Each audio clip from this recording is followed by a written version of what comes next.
Голден Арт го освои седмото место на турнирот Крстјан Доновски, одигравте еден известен надпревар против Бутел Скопје, но на крајот го добивте. Што беше според тебе клучот на оваа победа и големиот пресврт?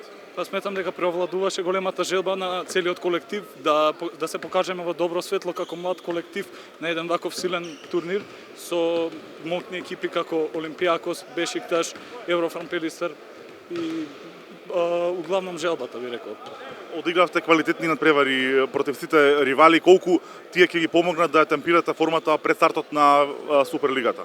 Сметам дека овие надпревари беа добре дојдени во нашите подготовки кои ги имаме веќе 10 дена. Овој турнир убаво се заврши заедно во склоп со подготовките. Мислам дека се покажавме во едно сјајно светло, убаво светло. Голден Арт има релативно млада екипа, не релативно туку, млада екипа. Кои се амбициите и кој е дометот на Голден Арт во новата сезона? Како што веќе знаете и цела јавност, нашиот домет, нашата цел оваа сезона е да влеземе во плейоф и од кога ќе влеземе во плейоф да покажеме што можеме и да се челичиме со сите.